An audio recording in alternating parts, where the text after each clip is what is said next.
And blessed is she who believed that there would be a fulfillment of what was spoken to her from the Lord. Luke chapter 1 verse 45.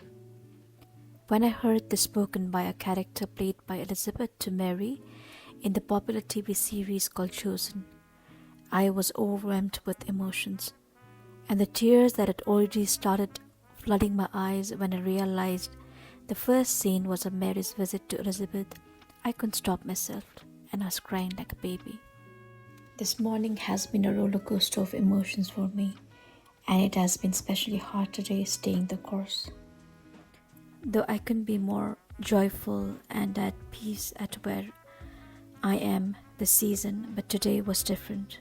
And suddenly I was pushing myself into situations where I felt I was feeling defeated and overwhelmed, especially with procrastinated tasks sitting in my desk. I wanted to give up, walk away, and engulf myself with self-pity and worthlessness. However, my Lord and the Holy Spirit wouldn't let me. And especially these past few days, the Holy Spirit has been guiding me every second. And before the first emotions ever took place in my heart, the Spirit was actually guiding, or rather warning me not to go to that path. But knowingly, I chose to walk that path. And the whole morning, I was trying to stay afloat. Till I decided to just take a walk in the garden. And slowly, He and His creation started healing me. At first, I saw the young mango tree bearing fruits. When it was barren last year, my heart skipped a beat, and joy was slowly making its way through. Then further down, I saw an orange gladiolus peeping its way through the bushes. And then again my heart was filled with joy, as it always does when I see these beautiful creations of God.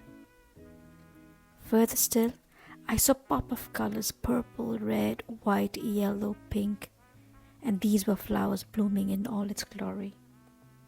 Then the best for the last, I saw a tiny blue butterfly which was floating around me, and especially in the steps. I wanted to take a picture and record it, as this beautiful creature has been used multiple times by my Abba Father to speak to me, and especially when I'm desperate to hear from Him. I was tempted to just sit still and take this moment, or go inside and get my camera, but at the end I chose the latter, knowing that I might not be able to see it again. However, deep down, I think I was hopeful, as I felt that this was a sign or symbolic to my healing. And as an answer to my hidden prayer, there it was, this tiny, beautiful thing fluttering about. I was so overjoyed as I captured the moment. And just then there were some movements in the pending projects which gave me hope once again. Then I asked for a sign if this was the Holy Spirit once again leading me, especially in my YouTube journey.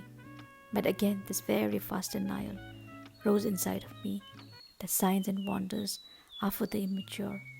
But God in His grace did definitely show me once again the sign I was asking for. I sat down again, renewed, as I was facing objections after objections in every possible way to complete this week's post. Even though everything was ready, I just couldn't complete it. But now I was renewed and rejuvenated and sat down to finish off what I had left behind. However, once again, I just felt deep down that something was missing.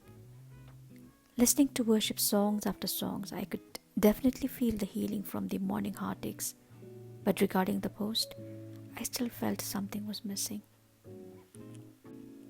In that moment, I just decided to leave everything and soak in His presence. I wanted to hear from Him because this is His story. And then that was when I was led to watch the downloaded episode 1 of season 4. Watching the scene and hearing Elizabeth's closing lines, I just realized I had once again gone back to becoming an unbeliever. I was once again listening to my own voices, and once again I was listening to my soul and walking in its way, and blatantly choosing my own path. And in that course, I was grieving the Holy Spirit once again. I felt convicted and felt like Jesus was asking me, are you still believing in the promises I have told you? Are you blessed? In other words, he was asking me, do you still believe in me?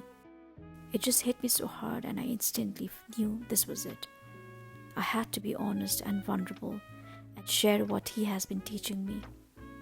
And today, once again, I realized if I'm not vigilant enough, I'm once again going to go to that path of self-destruction and abort my destiny, simply because I did not believe.